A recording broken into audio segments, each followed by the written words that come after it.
Each presenter is going to take a little bit of a deep dive into all of those to give you the background on the programs. But what we're not going to talk about today is our conservation planning process. And I just wanted to preface the presentations on our financial assistance programs with the fact that we are a planning agency. We have been for over 90 years. We kind of get away from that at times as we're driven by program deadlines and program participation, contract management, and everything that goes along with those financial assistance programs. But our Chief Aubrey Betancourt has made it a focus to reestablish to basically go back to our roots as an agency and really focus on our planning side of things, not just on the program side of things. So we'll be hopefully getting back to that, getting back out on the farms with our producers, with our farmers and ranchers, and back in the woods with our forest landowners to work with them to build those relationships, to help them plan to address the resource concerns on the property, and then finding those financial assistance programs that best fit their needs. So with that, I just want to thank everyone for the partnership. Looking at the attendee list, I see a lot of different agencies, groups, PSPs, everything on there. So it's great to see the participation. We're up to about 150 people, it looks like right now. So thanks for taking the time to sit in on this morning.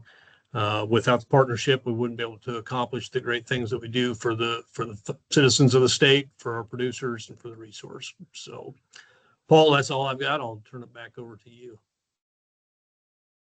All right, thank you.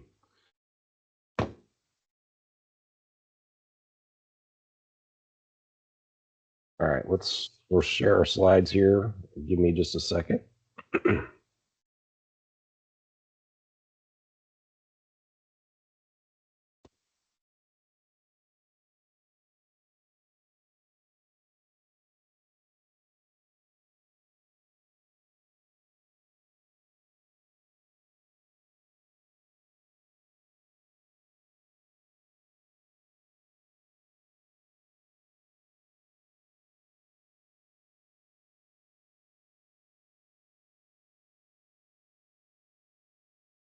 There we go. All right, go ahead and go to the next slide, Taylor.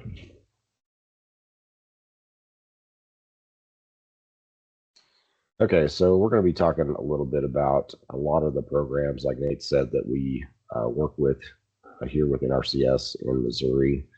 And just to really start off with, just to drive home the point of where it all comes from, I've got a slide here that just kind of details how this really gets put into action for us. And so there's three things that really drive a lot of the things that we do. And one is the statute. Basically, that is the legal authority that we're under that establishes what we can and can't do. Usually it's fairly broad and open to more than one interpretation, but it is the law. And it cannot be waived. So if there's something in the law, we cannot go around what the law says and do something else. And so that really is the first driver of what we do. And so the second is some regulation, and that really is an interpretation or clarifies how the law interacts with our agency. And so it gives us a little bit further clarification of what we can and can't do, and also contains some programmatic provisions, but it also has the force of the law. And so only our chief in Washington, D.C. has the ability to waive that in certain situations. And then we get down to NRCS policy, and that further defines the statute and regulation, and essentially gives us a little bit further guidance on how we implement our programs, conservation planning, a lot of the things that drive what we do on a day-to-day basis. And so in situations where we have NRCS policy and there's a situation that comes up that we might need some changes on, we can ask for those policy changes if we would like, and then there'll be a decision-based from NRCS on some of those different waivers. All right, next slide. Okay, so just to give you an idea of what programs, what laws and statutes the programs are under, this is really just a reference, but it's just to give you an idea of what really drives most of what we do. And so for the most part, for most of our programs, the Farm Bill is what drives what we do. The most recent Farm Bill was from 2018, and it was Public Law 115-334. And so you can see what programs that drives. So our Environmental Quality Incentives Program, which we call EQIP, CSP, which is the Conservation Stewardship Program, and then we've got our Regional Conservation Partnership Program, and then our ACEP program. So you can see this list of different laws that we are under, and some are from a long time ago, some are fairly recent. The One Big Beautiful Bill Act was last summer that gave us some additional funding that added into the Farm Bill. But a lot of this kind of started for us, it seems like, with this Food Security Act in 1985. So, and then we've always got continuing resolutions that further our cause down the line. So, so if you go into the statutes, so most of those are under 16 U.S. Code, and then there's a number there related to which statute each program is driven by. All right, next slide, please.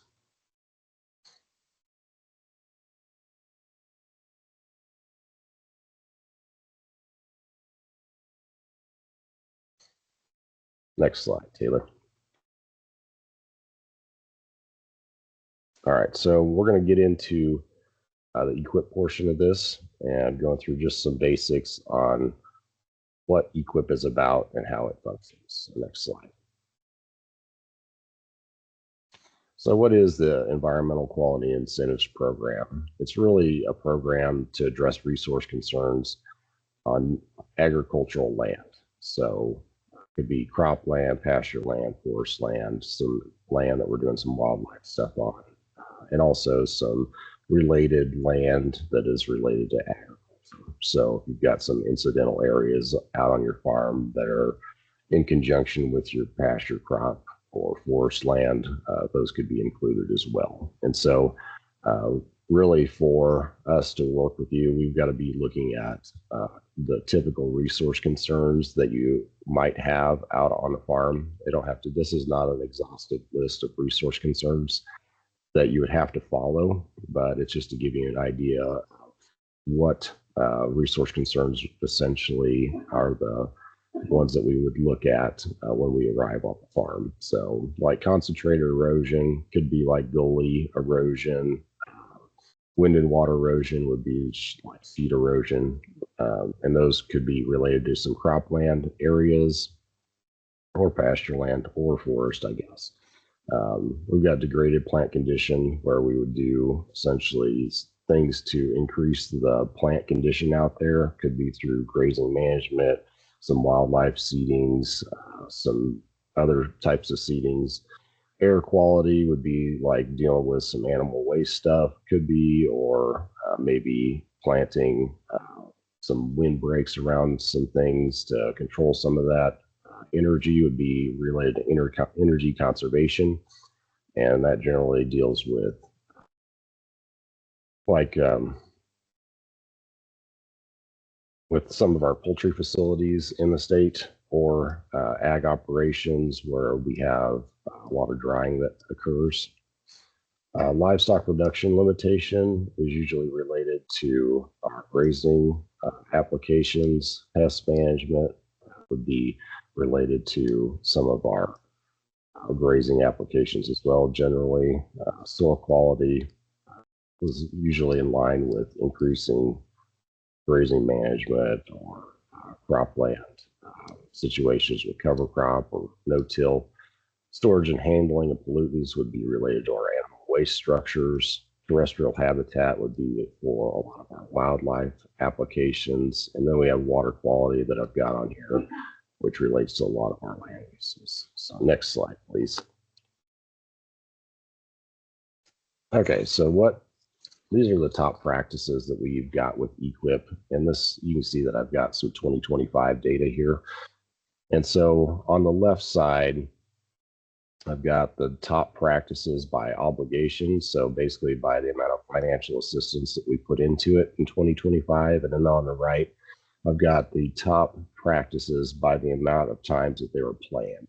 And so there's two different data points here, and a lot of them over.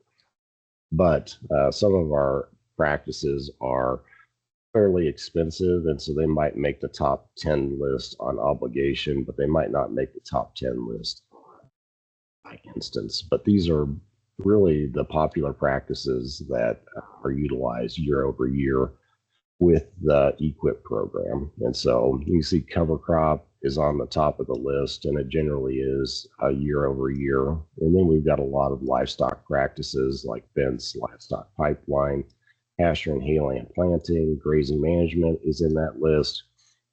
Terraces are on that obligation list, but not on the practices by plan instance list, just because they're generally a higher cost conservation practice. And we've also got soil carbon amendment in there as a higher cost conservation practice. And then some other grazing management related practices like watering facility, water well, brush management could be used for several different things. So next slide, please, Taylor. All right, so there's three things that we look at when we're looking at an EQIP application for eligibility. So there's the land eligibility, there's a participant eligibility, and then we have our resource concern eligibilities. Next slide. So land eligibility really deals with making sure that we've got land that meets the requirements that's laid out in what I referred to earlier in the statute, regulation, and our policy. And so most of the time we're going to be dealing with privately owned or operated land. Sometimes we work on public land, but generally there's a lot of restrictions that go along with that, and they've got to have some private individual operating that. And so that's got a lot more stipulations on it. With the crop, livestock, and forest, we've got to have those being produced on that land for it to be. And so with the participant eligibility, there's a whole host of forms that we'll have folks fill out generally. And we really are looking at making sure that they are eligible based on the policies that we have. And so those folks need to be engaged in the ag or forestry production, and then they've got to have a signature authority if they're a legal entity or an individual form to move forward. And then with the resource concerns, we've got to have at least one resource concern that we have identified out there on the farm, and we're going to be addressing it with a conservation practice. Next slide, please. Like I said, there are several different forms that we will generally have folks fill out once they come into the office. I've got a list of them here, and this is not a complete exhaustive list. There could be more, but generally speaking, these are the forms that we would have folks look at when or sign or fill out when they showed up at the office. So the first one is the 1200, which is just the application, the CPA 1200. And then we've got a few forms with FSA that generally will have to be filled out for their eligibility. So the highly erodible land form, the 1026, the AGI or the average adjusted gross income form, 941, and then the farm operating plan. And then, like I said, if they're an entity of any kind, we would have to have signature authority for that entity. Next slide, please. Okay, so for EQIP, generally speaking, the contract limit is $450,000. So that's the max that we can do on one contract. There are some provisions to increase those limits, but it's usually very restricted. And so that 450,000 is the contract limit you have to abide by. And that is one of those that is in the law. So we cannot change it. So next slide, please. All right, so there's a few different things that we'll look at with an application, and applications that we call historically underserved are under just a few different categories. And so we've got a limited resource farmer, which has to meet certain income requirements for the farm to be eligible. And that's different based on each county that you're in. We've also got socially disadvantaged, which is essentially if you're a member a group that has been disadvantaged in the past. We've got veteran farmers and beginning farmers. Veteran farmers have to be beginning farmers, and then they've also have to have honorable discharge. A beginning farmer is a farmer that has farmed for less than 10 years. All right, next slide, please. All right, so the traditional applications that we have, you can see my list here. The traditional applications that we have are generally fit into 4 different categories: cropland, pasture land, forest land, or wildlife. And so when we take your application and we do the planning out on the farm, essentially we'd be looking at your application in one of those categories to fit into those molds. We've got a few different initiatives or priorities in Missouri this year, and some of these are national initiatives. Some of these are state initiatives. So we've got the Mississippi River Basin Healthy Watersheds Initiative, which we call MRBI, which is just a watershed-based approach to conservation, where we target watersheds with high need for treatment and high need for conservation practices. The National Water Quality Initiative is very similar to the MRBI, but it doesn't necessarily have to be in the Mississippi Basin. So it can be outside that Mississippi Basin. So we've got a few of those in Missouri. We've got a bobwhite quail initiative. We've got a monarch butterfly initiative, an organic initiative, agroforestry initiative, and we've got a native forage initiative, virtual fence, and then we've got one urban initiative in Kansas City. And so that's my end of the slides today for EQIP, but I'm going to be passing it over to Susan. But if you do have questions, go ahead and put those in the chat, or we will take questions at the end. So Susan, with that, I'll pass it off to you.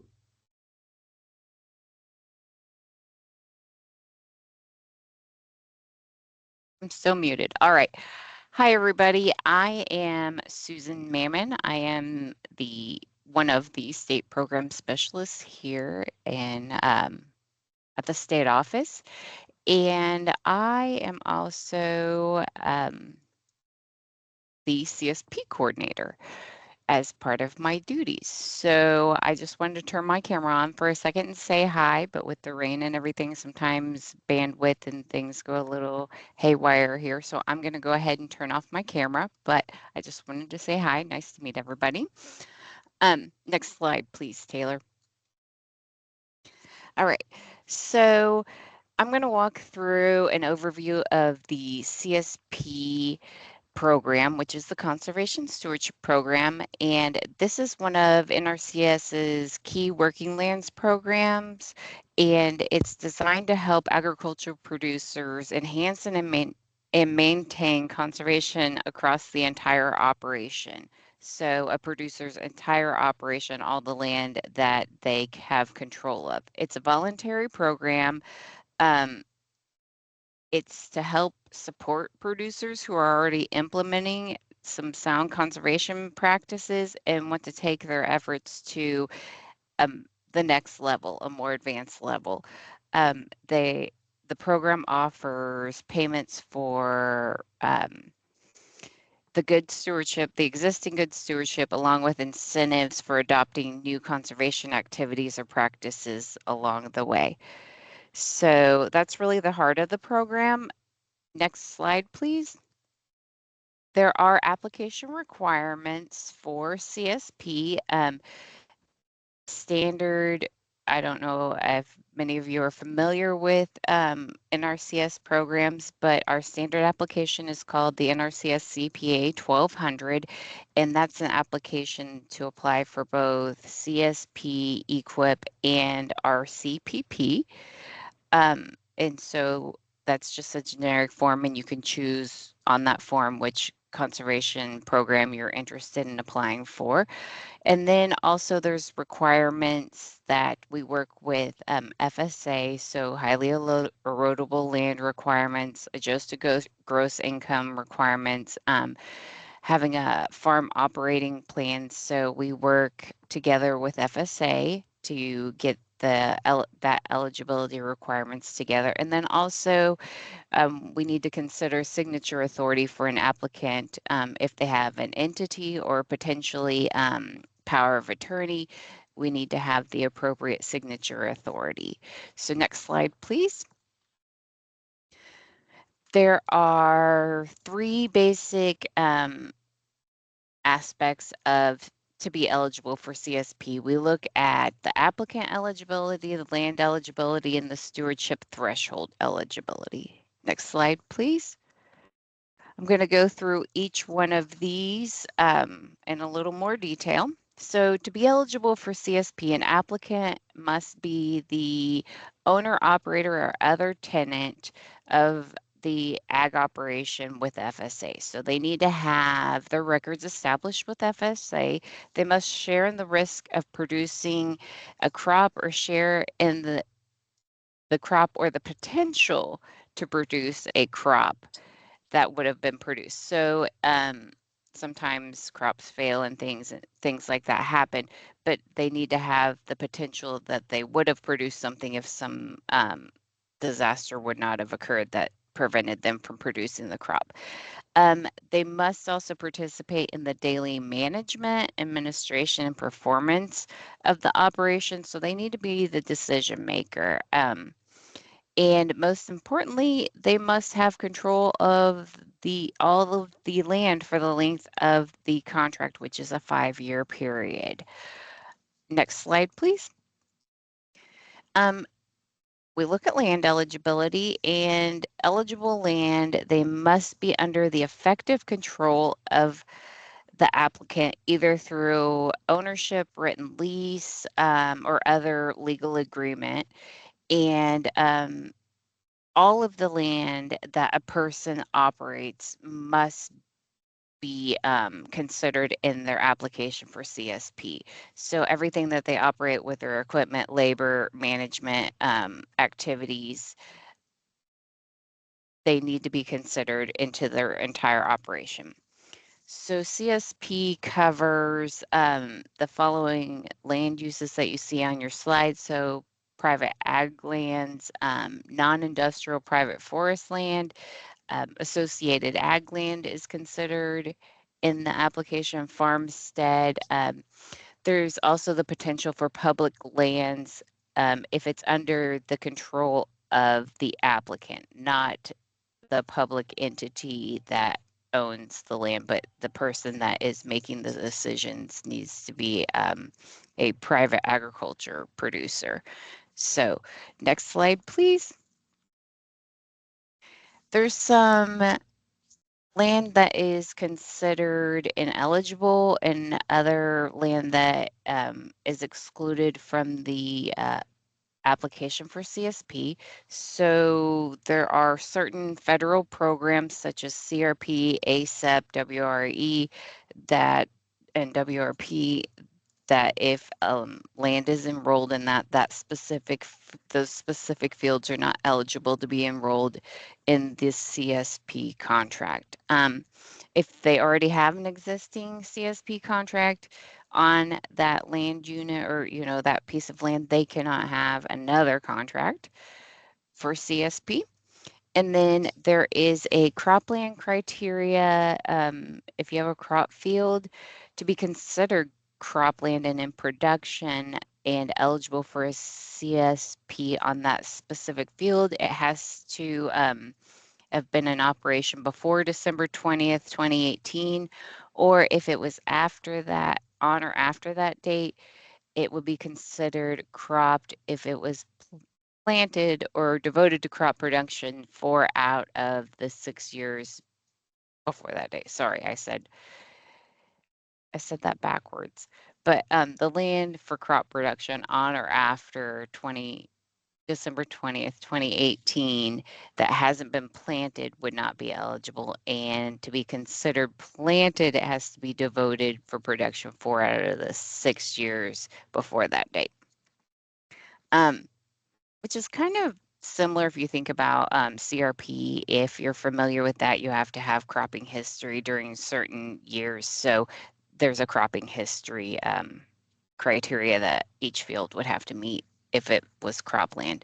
Also, the land that is leased, but they don't have control for the term of the contract. So some people, even if they have a verbal lease or verbal agreement, it's only year by year. And so that land would actually be excluded. Those fields would be excluded. They could have an application for all of their other land if they have control of it for the length of the 5 years, but anything that they don't feel like they would have full control of for the entire 5 years, they would want to exclude that. Next slide, please. So one of the core components of CSP is meeting or exceeding the stewardship threshold for resource concerns. So participants must meet the threshold for 2 resource concerns at the time of enrollment and agree to meet or exceed 1 additional resource concern by the end of the contract.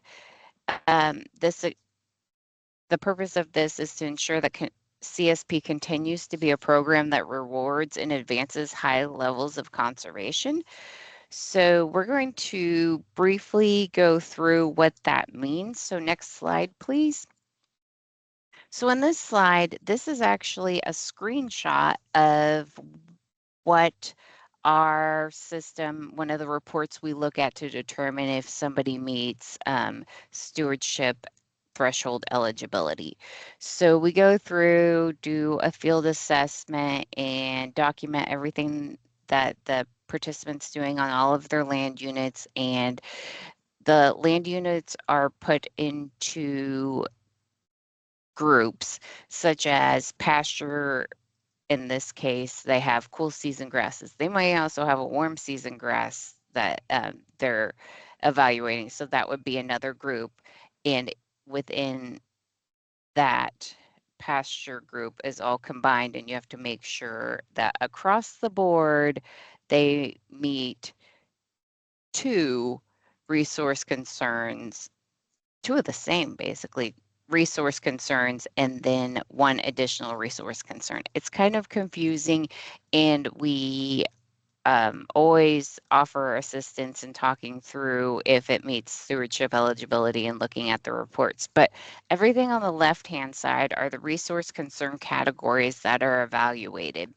And so there's the list there, and then you can see if based on what they're currently doing at the time of application, if they met that resource concern category or not, and if they advance at the end of the contract, if they're either meeting an additional one, and that's the basic part of it. There's also criteria if you met more than 2 resource concerns at the time of application, at the end of application, you could exceed another one. So we definitely always assist when looking at those to determine if people meet the eligibility. If they don't, at the end of the contract, we talk about the practices that could potentially assist them in meeting one of the additional resource concern categories. Next slide, please.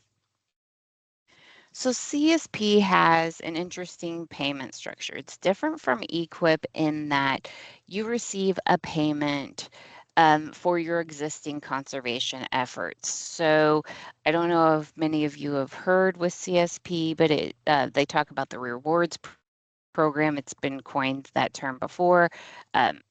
I hear it thrown around lots of times because it is. It's looking at your existing conservation level, and if you meet that 2 resource concerns at the time of application, you then qualify for CSP, and the payment is $4,000 per year.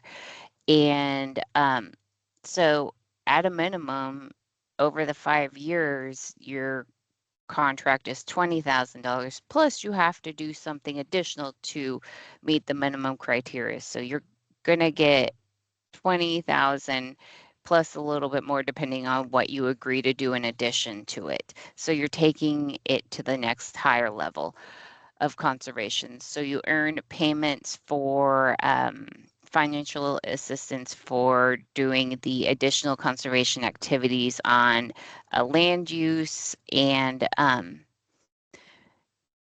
those additional activities are practices such as structural practices, management practices, vegetative practices, and they're very similar to the ones that the majority of what's offered in CSP is also offered in EQIP. There are a few structural practices that we do not offer, but for the most part, we offer like cover crop, residue management, no-till, nutrient management, some fencing, prescribed grazing, just to name a few. So they're similar programs, but with CSP, the original intent for CSP, and I still kind of feel this way, is that EQIP is your program that fixes your major issues. Once you've got your issues that have been worked on with either EQIP or just on your own, then you go to the next level of conservation, which is your CSP program. So it's taking what you have already done, and so you're meeting those additional resource concerns and taking it to that higher level. So it's basically a stepping stone from CSP potentially. So next slide, please. CSP has contract limits, and currently for one contract, the max for a person, individual, or a legal entity is $300,000 over the term of the contract, which, like I've said, is a 5-year contract period. For joint ventures, which FSA, they have the business type 2 or 3, which is determined by them. There is a $600,000 limit. We also have socially disadvantaged, potentially when we're looking at divvying up our money. There's some categories that we may focus some of the money to a particular category, depending on the year and what the priorities are of our local working groups, our state technical committees, how they advise and recommend that money be divvied up, and the state conservationist takes those recommendations, and then we look at potentially funding certain things such as socially disadvantaged or limited resource farmer, depending on how that goes. So next slide, please. Here's my contact information. Ultimately, CSP helps producers build long-term resiliency, resource protection, and productivity across their entire operation. So whether your focus is on soil health, water quality, energy efficiency, wildlife habitat, and many other natural resources, CSP helps support the whole operation concept and conservation planning. So this concludes my overview of CSP, and I will pass it on to Allie.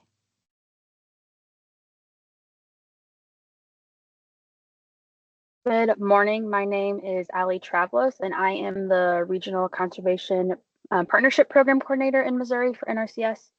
And I just wanted to hop on so you can all see my face and say hi real quick, but I'm also in the state office, so I'm going to be turning my camera off just to maintain bandwidth. Next slide, Taylor.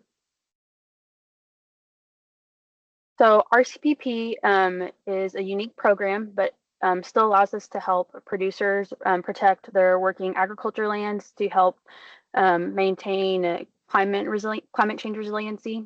And we are able to do so by NRCS and partners co-investing together on for conservation activities that partners such as state government agencies, other organizations see as resource concerns throughout the state. These can be done on the same land that is eligible for EQIP and CSP. There's no change there. And these projects are typically 5 years. Next slide, Taylor. There are 2 different types of RCPP funding that is available. The first one is Classic.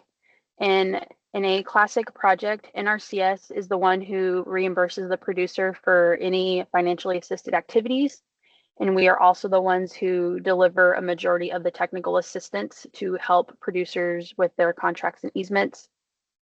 In these situations, the partner's primary role is to help provide outreach, measure impact, and then deliver other partner contributions to amplify NRCS funds. And we will have an example of that at the very end of this PowerPoint. The other type of funding is an alternative funding arrangement, or an AFA. In these situations, the partner is the one who is helping and working with the producer to provide FA and technical assistance.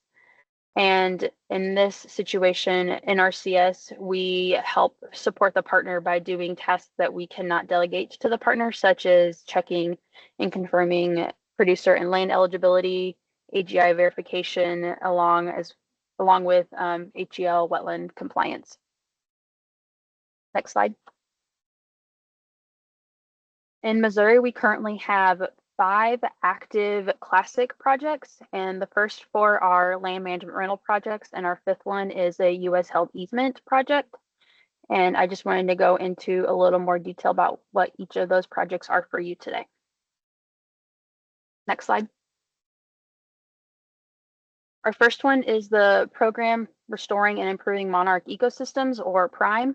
And the lead partner on this is Pheasants Forever and Quail Forever. It is primarily focused in the northwest part of our state. And the goal for this project is to increase monarch and pollinator habitat by looking at different land management practices, specifically putting emphasis on prescribed burning and other short-term land rental payments. This project is trying to target lands that are currently or expiring from CRP and wanting to enhance those monarch habitats in that regard. Next slide. Our next project is the Precision Farm Data and Strategic Buffer Placement. Our lead partner on this is MDC, and we are looking at utilizing on-farm yield data to help look at non-profitable or marginal cropland acres to help establish field borders, pollinator habitat, and wetlands to help maximize the land profitability while also improving water quality and wildlife habitat. Next slide. Another project we have in the state is the Missouri Targeted Conservation with DNR as our lead partner. We are looking at, this project is watershed based, and we have identified watersheds where conservation practices can achieve the most economically efficient route to reduce reductions of sediment, nutrients, and pathogens into our waterways. Next slide. And our last land management rental project, Classic in Missouri, is the James River Headwaters RCPP with Watershed Committee of the Ozarks down in Southwest Missouri. We're looking specifically at the James River Headwaters, and this project is aiming to improve or protect clean drinking water, improve the farming community, and assist municipalities to meet federal water quality requirements while also improving the aquatic ecosystem within the watershed. They are doing this by emphasizing practices such as riparian buffers, rotational grazing, and soil health. Next slide. And then our last classic project, which is the U.S. Held Easements Project, is the Sand Prairie Restoration Partnership Program with MDC as our lead partner. We are in the Boot Heel region of the state and looking to restore and protect sand prairie communities on private land through voluntary perpetual easements. By entering into these perpetual easements, we can help protect the critically endangered community and provide habitat to multiple different endangered species within those ecosystems. Next slide. And then in Missouri, we also have a few active AFA projects as well. We are not the lead state on any of these, but we are still, there's still work being done in Missouri on these. And so the first one is the Soil and Waters Outcome Project, where the lead partner is the Illinois Soybean Association. This project is looking to reduce nitrogen and phosphorus loading from non-point sources, as well as carbon sequestration. The Audubon Conservation Ranching Initiative with National Audubon Society is looking to benefit bird populations through enhancing rangelands. And then our third and final AFA in Missouri is the Managing Native Vegetation for Climate Mitigation through Grassland Bird Conservation in Missouri and Ohio. The lead partner on this is the National Bobwhite and Grassland Initiative Foundation. And this project is looking to improve various suite of grassland bird species, including the northern bobwhite. Next slide, please. And then finally, just wanted to provide some information on how a proposal can be submitted in case there is anybody who is interested in pursuing an RCPP project. To start with, there is normally a call for funding opportunities, and that is through a national NFO. And this NFO establishes national priorities, targeted areas, and provides proposal guidance. We have not seen one come out for FY26 yet, but we are told that is still forthcoming. So be on the lookout for that if you are interested. And then another unique aspect of RCPP is that I'm able to work with partners who are interested in submitting a proposal throughout the whole process. And so if you are interested in putting together proposals, please don't hesitate to reach out and I can work with you on what that process looks like, and we can discuss your project and whatnot to get it ready for proposal submittal. Next slide. And then lastly, I just wanted to provide you all with my contact information. RCPP is very unique and allows us to work with partners such as you all to help address resource concerns that you all are seeing across the state and help provide extra funding for those opportunities. And with that, I believe I am passing it on to Taylor.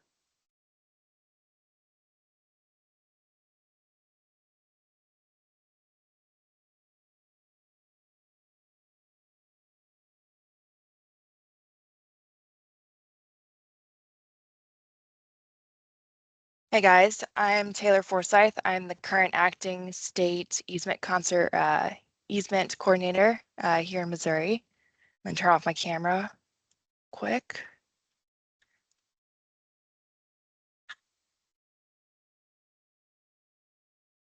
So here in Missouri, we've got 4 different wet teams. We've got wet 1, which is in Chillicothe. We got wet 4, which is in Warrensburg. Both wet 1 and wet 4 will make up the west side of the state, and that west side of the state is ran by our wetland team leader, Clinton Roby. And then we've got wet 2, which is in Fulton, Missouri. And then we've got wet 3 in Jackson, and that is ran by our wetland team leader, Brian LeGrand. We got 2 different ASEP programs. We've got the Agricultural Land Easement Program, which is also known as our ALE.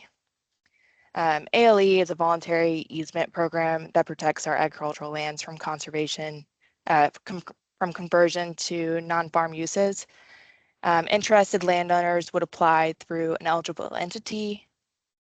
Our eligible entities would include Indian tribes, state or local government bodies, or nonprofit organizations such as a land trust that protects farmland or ranch land. These entities must show the capacity to acquire, manage, and enforce agricultural land easements. When the landowners wanting to apply for the ALE program, we will actually need an eligible entity to submit an application for the landowner. So in that instance, we will have the entity submit an application. We will also have a parcel application, which will be the landowner's application. And then NRCS will contribute about 50% of the fair market value of the agricultural land easement, which is determined by appraisals, or if it is going to be a grasslands of special significance, we will contribute up to 75%. The remainder of the easement value will be contributed by either the entity or a landowner donation. There's a couple different ways that a parcel can be eligible for the ALE program. One of them would be about 50% of the soils are composed of prime, unique, or state important. We're protecting grazing or related conservation values, historical or archaeological resources. If you're going through this one, you have to have the site listed on the National Registry or listed on the state or tribal registry of historical places. Another one would be it fathers a local or state policy consistent with the ALE program. A lot of the land types are in like our other programs are eligible for ALE, such as pasture land, forest land, cropland, farmstead, all those kind of things are eligible. If there's forest land that's going to be in this application, the forest land can't make up more than 2/3 of the easement area, and it also has to contribute to the economical value of the parcel or serves as a buffer to protect the land from development. And also every application has to have legal and physical access that is insurable, unconditional, and transferable for the term of the easement. Our second program is the Wetland Reserve Program, also known as WRE. This is a NRCS held easement. There's two different kinds. We have a permanent or a 30-year option. Just like ALE, this is a voluntary program. Unlike ALE though, this NRCS will pay all the costs associated with the recording of the easement. And then we will also cover 100% of the cost of the restoration. But if they're going for a 30-year easement, we'll only cover up to 75% of the cost of the restoration. Currently for FY26, we're sitting at a not to exceed rate of $5,000 per acre, and we're doing appraisals for all properties.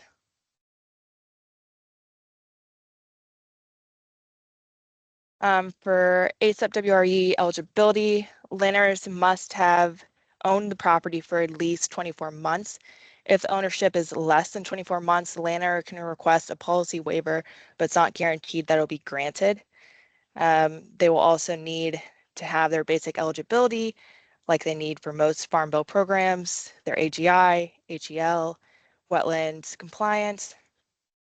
They'll also need to have physical and legal access. And most importantly, the land must be capable to essentially be a wetland. They must have the hydrology and hydric soils.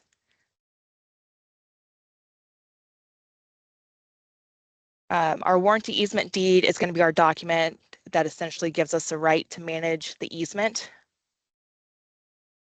When we purchase this easement, there's still some rights that are being retained by the landowner. They're going to keep the right to own and transfer the title.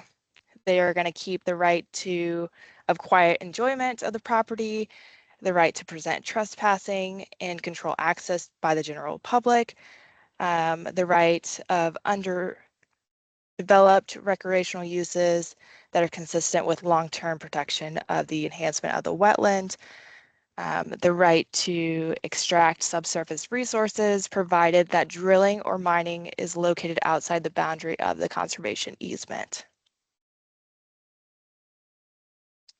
And I'm going to pass it over to Rex.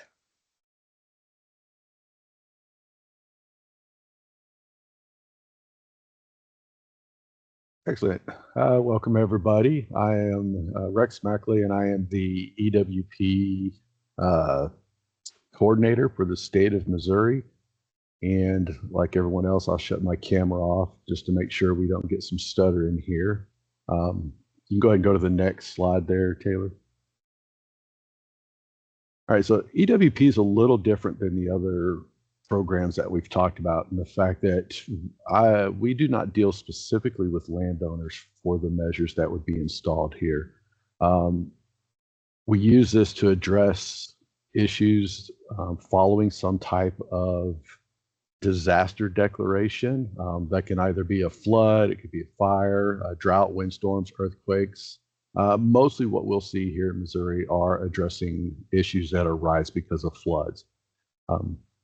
Our goal with this is conservation in the fact that we want to reduce threats to life or property. Right? We're not necessarily trying to improve land for water quality or livestock or some type of agricultural endeavor. We're trying to help protect life or property because of the effects of whatever natural disaster.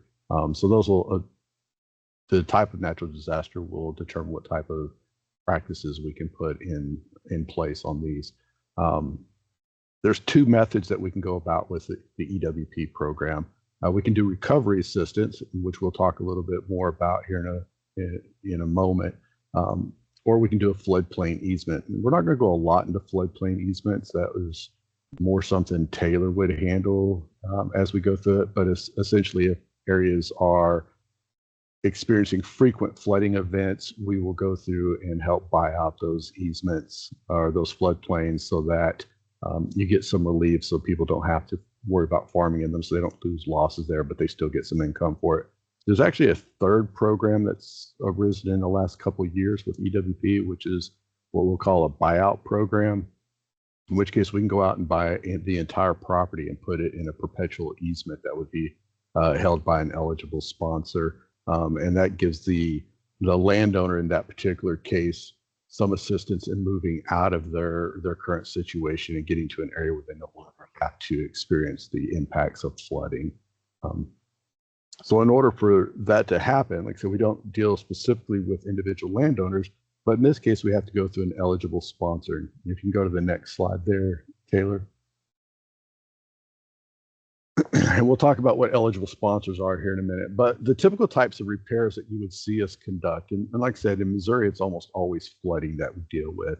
We will help pay for levee repairs. Now, in the case of levee repairs, they have to be non-federal levees, so either privately placed or privately owned, so they can't belong to the Army Corps of Engineer eligible levee system or any of the non-FEMA public assistance eligible levees. Are responsible for this. Sediment removal from drainage ditches. We can help assist with sediment removal, but that does become a little bit more problematic, and we only pay for the removal of sediment that is directly attributable to the event that caused that. And part of that we'll see in the next slide. The reason for that when we get there is because of the maintenance activities on that. So we'll talk about that one again here in a moment. We can also help stabilize stream banks, particularly near roads, bridges, and buildings. That's important as it helps prevent and helps protect that safety situation that we're after here. We don't want roads washing out that could prevent emergency services from reaching individuals who are in need of assistance. Buildings, obviously, we don't want them collapsing or flooding or being washed out. So we'll do a lot of stream bank stabilization. And then also associated with this is, tend to get a lot of log jams within these channels. Mostly these happen particularly following heavy rain events, which case stream banks have washed out and the trees have fallen in, or after like tornadoes, for instance, we'll get a lot of debris may fall into the creeks, rivers. They wind up washing down in these heavy rain events, and then they wind up building essentially a natural dam, which is putting additional pressure on a bridge, reducing water flow, so that we get increased flooding because of it. So we want to remove those log jams from channels whenever we can. So those are eligible measures that you would see within this system. Go to the next slide. All right, so to be eligible for this program, you have to be either a state government, a city, towns, counties, or parishes, be a district organized under state law, such as a drainage district or levee district, irrigation districts, municipal authorities, and then Native American tribes and tribal organizations. One of the reasons why they have to be an eligible sponsor in this particular case is the measures that we go out and we'll put in place typically will have some type of operations and maintenance associated with that. And those O&M requirements do have a cost associated with them, and eligible sponsors need to have that taxing authority. One, so that they could go out and do the O&M, and two, so that they have the ability to gain land rights if they're needed and hold easements if that becomes to a buyout or a floodplain easement situation. All right, next slide. So the sponsor responsibilities is one, they have 60 days after a disaster declaration in order to request assistance. All right. Typically it's a FEMA declared disaster, so it could be a national disaster. It could be a governor declared disaster. So the governor of Missouri could come out and say, hey, we've had extreme rainfall or some other natural event in these particular counties, and he declares it. Either one of those two are eligible for assistance, but the sponsor does have 60 days to make that application. And that application is simply a letter that would then be sent to the state con requesting assistance under EWP. And I can provide a template for that letter, and I'll have my contact information at the end. The response, like mentioned earlier, does have to be able to obtain land rights, either land rights for access to the site, land rights to maintain the site for operation and maintenance, and those land rights could be gained through easements, but in some cases it may require using eminent domain in order to take that land in order to provide those things. Again, that goes back towards what are the requirements in order to be a sponsor. The sponsor also has to be able to secure any permits. Now, generally speaking, most of the work that would be performed under emergency watershed protection does get some consideration from the Army Corps of Engineers, because we're usually working in a water system. So there are some permitting ease that goes along with it because of this emergency situation, but you are required to be able to secure the permits. If you need a design, often we don't need a design for a lot of this. We're moving log jams, we may not need a design for that. But if we're going to go through and maybe have to repair a stream bank where it's washed out, put in some riprap or something else in order to kind of stabilize that, it would require some type of engineering designs for that. So those would be a responsibility of it. And then they have to be able to administer the contract. NRCS doesn't go out and physically do the work on the site. We can either have the sponsor can do the work on site, so we will pay them. They will use their own manpower, their own equipment, go out and make the necessary repairs, or they can find a contractor to go out and do those necessary repairs. But it would be the responsibility of the sponsor to administer that contract. The NRCS will pay 75% for any of the repairs that are needed, and the sponsor has to pay the remaining 25%. Now, if we are in a lower resource area, that can go up to 10% for construction costs. So they're only responsible for 10%. We'll pay the 90% of that. So that can change depending upon the county and the region you're at. And then once all the work's in place, you will have to sign an operation and maintenance agreement. That's just to make sure that the money we spend to put these in place, that we're making sure it stays in place for a long period of time, stays in place and functions as we're designing it and putting it in there, so that we're not having to go back and have those same issues in the future. Right, next slide. So the measures that we'll put in place have to, number one, they have to be able to reduce the threat to life or property. That's one of the first things we're looking at whenever we do this. If there's not a threat to life or property, particularly we determine what's called an imminent threat to life or property. And what we're looking for into that is if there was another event happening in the next 120 days, could it lead to the loss of life and property? In those cases. So that's the first thing we look at. So we're also looking for additional flooding or erosion protection for the future. So we'll put things back in place. We'll help armor it. We'll help stabilize it. That's in order to help alleviate any additional flooding or erosion from those practices or that area that may happen in the future. Removal of debris, restore hydraulic capacity to channels, particularly in the drainage ditches. Those are particularly relevant for keeping water off of our ag lands in the state. So we want to try to maintain that hydraulic capacity for those channels. So we will go through and help remove that sediment. Like I said, it does have to be new sediment that's washed in because of the event, not sediment that's accumulated due to just general operation maintenance. You're going to get sediment. You can see there's a whole list of here. I'm not going to go through all of it. Finally, the thing is whatever we do has to be economically, socially, environmentally defensible, and technically sound. Right? If we're going to pay for it, it has to be something that makes sense to pay for that particular action. If the proposed option is incredibly expensive and it would actually be cheaper to do a floodplain easement or our new buyout program, then we would lean more towards that buyout program. Simply because it is cheaper, it's more defensible. We can return those areas back to a more natural state. It removes people away from the danger of possible loss of life or property due to another flooding event. So we do have to meet all of those qualifications in order to enroll into the EWP program. Right, next slide. Like everything else, there's a lot of things that aren't covered under there. One, assistance on federal lands. Generally, most USDA programs don't operate on federal lands. This is no exception. We won't pay for, generally will not pay for watershed protection or EWP on federal lands. Federal aid to highways, we generally won't provide assistance on federal or state highway systems.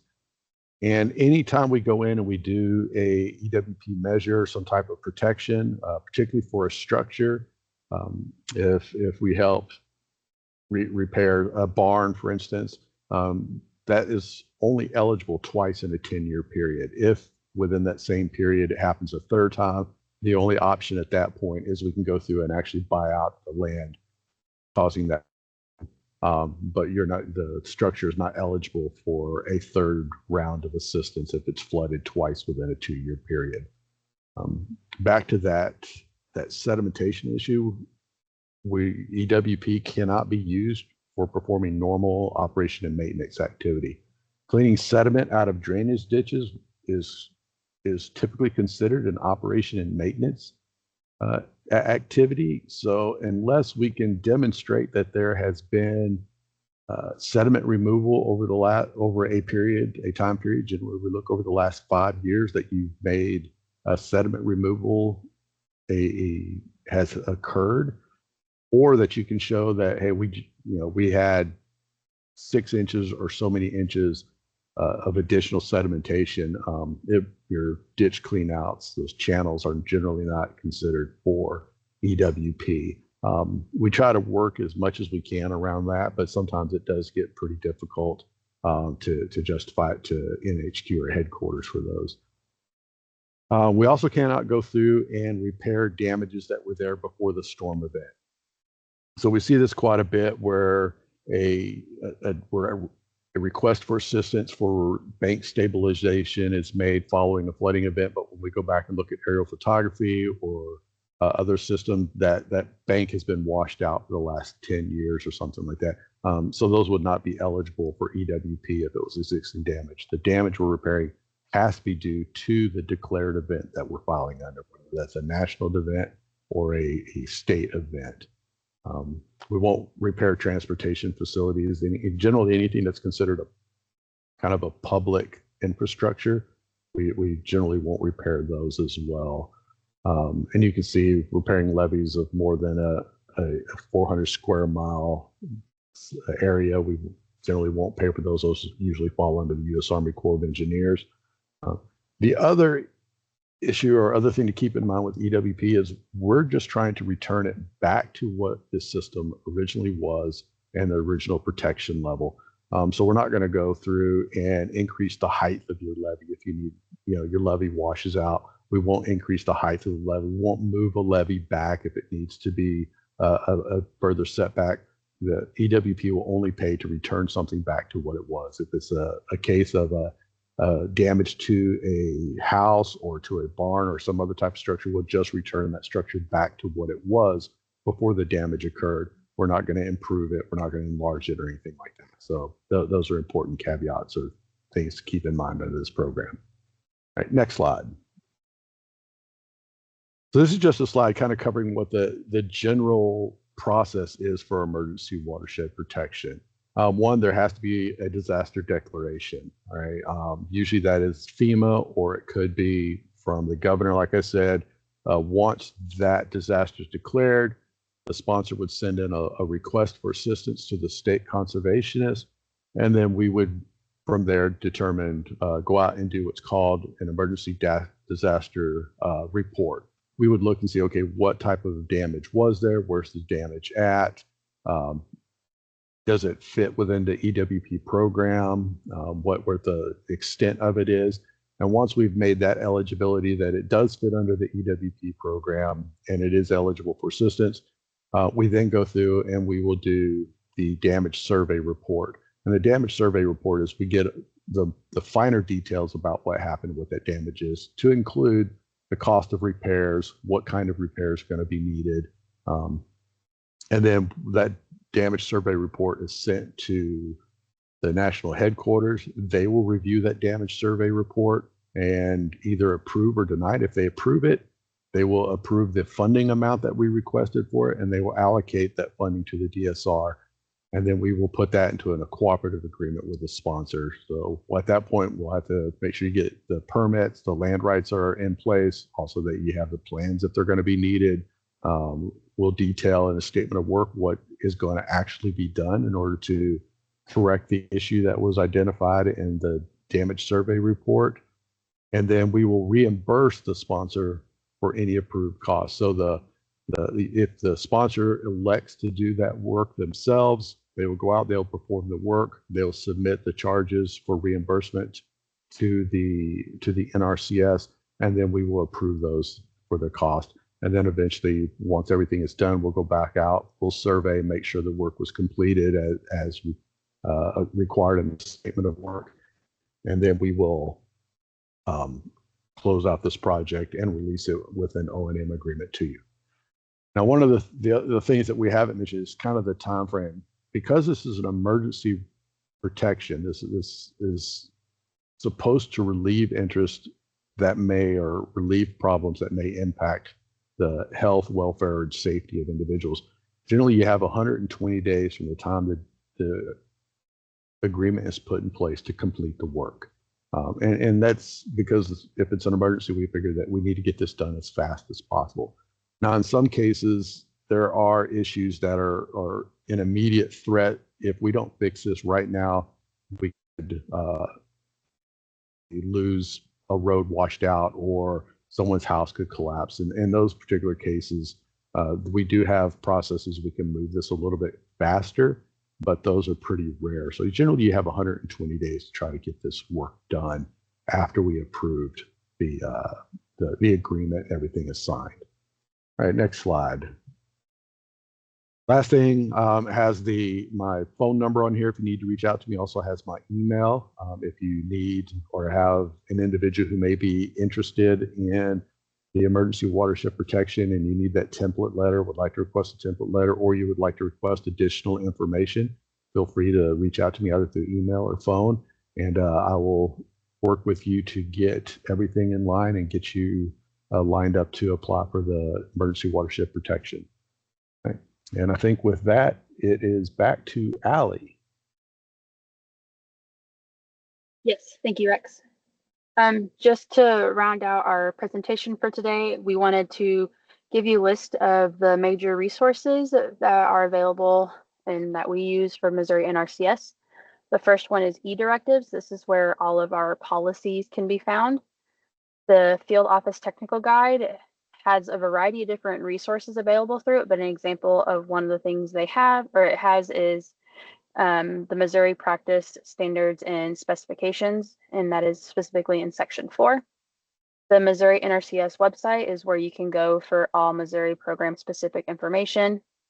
News releases, that's where you can find all news releases regarding NRCS and what's going on.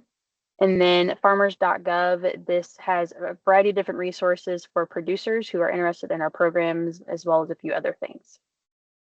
Next slide, please. And then for our last slide, we wanted to highlight an example of a successful partnering between us and some other agency. And so this is a Missouri RCPP project that we had with MDC. It was the Grassland Bird and Grazing Lands Enhancement Initiative. This project was wanting to incorporate native warm season forages on privately owned grazing operations and other lands to help support the northern bobwhite along with the greater prairie chicken. And we went to improve those habitats. And so MDC put together a proposal. And this is a poster highlighting the different unique features and successful outcomes from that project. And then something unique to highlight from this project is that MDC, on top of the Missouri NRCS incentive payments, MDC also offered a tier $30 per acre rental payment for years 1 and 2 of a new warm season grass forage establishment. And this was to address potential loss of grazing opportunities during conversion to natives. And so that was just I thought this was a good example of what we talked about in the RCPP slides regarding NRCS and the partner co-investing together to address resource concerns that we are seeing out on the landscape. And with that, I believe that leads us to time for a few questions. And so I will hand it back over to Paul. All right, thank you, Allie. If you have some questions, go ahead and post those in the chat or raise your hand and we'll call your name to come off mute.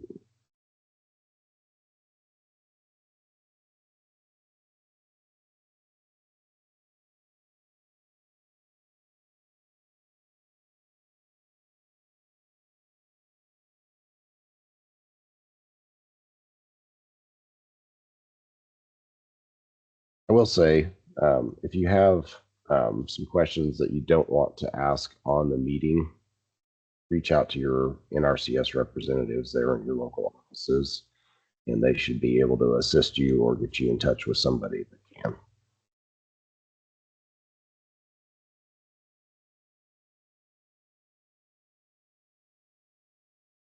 Okay, so we've got one question related to CSP. It says, if the property is entirely forested, can the landowner still apply for CSP?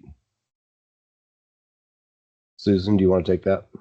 Yeah, absolutely. If it's entirely forested and it is private forest land, then yes, you just need to go in and work with FSA to make sure that you have all of the eligibility and a farm number established, and then definitely come in and sign an application. So there are in CSP, there's a fund pool for forest land, and then there's a fund pool for ag lands, which is cropland, pasture land, those kind of land uses. So forest land applications are definitely welcome. Hopefully that answers that question. Thank you, Susan.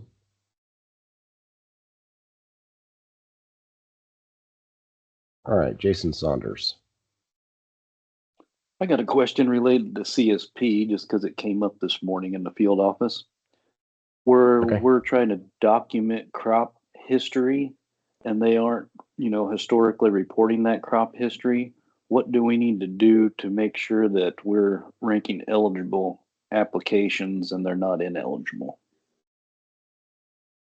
So there are different means of determining cropping history.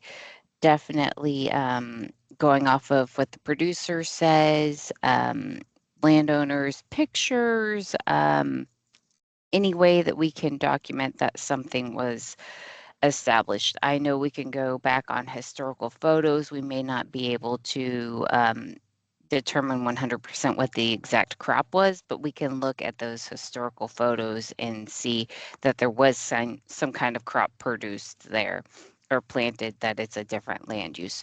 So those are the different things that you can look at. We can also, if you're struggling, we can can't find that and want to know what to do next, definitely reach out and we'll see if we can't come up with some kind of documentation of some kind. So. Thank you. Mm-hmm. Okay, we've got a question for Taylor. It says, is there a sign up period for ASEP for grassland or is it a continuous sign up? So for ALE and WRE, it's a continual sign up, but most of the time our sign up deadlines for the fiscal year, as long as we don't have a shutdown, usually falls around November, December timeframe. So definitely get your applications in before November, December.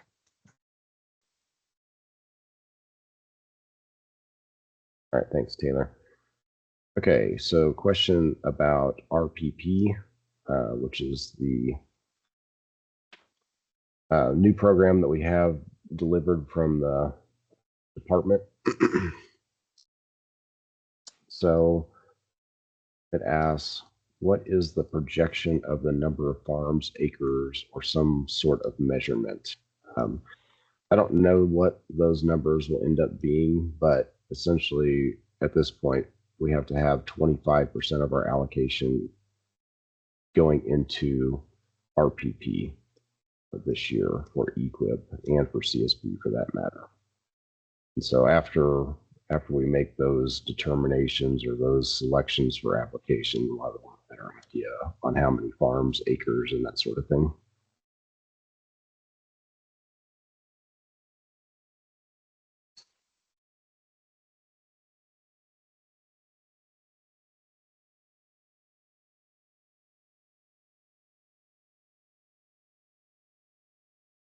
Okay, any other questions?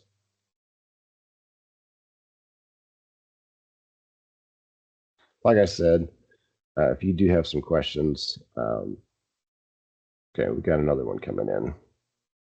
Is there a national deadline for the contract selection? That really is generally state to state on how states manage their timelines. And so each state is going to be set up a little bit different.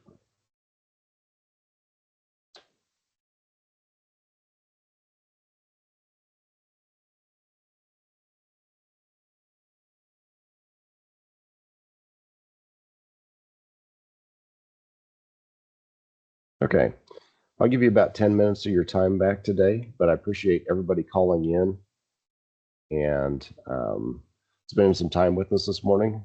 I hope that you found our program informative, but like I said, if you do have some questions, you can reach out to one of us or some of our field staff, and they'd be able to assist you with moving through some of those details related to our program. So with that, thank you everybody for calling in and have a great day.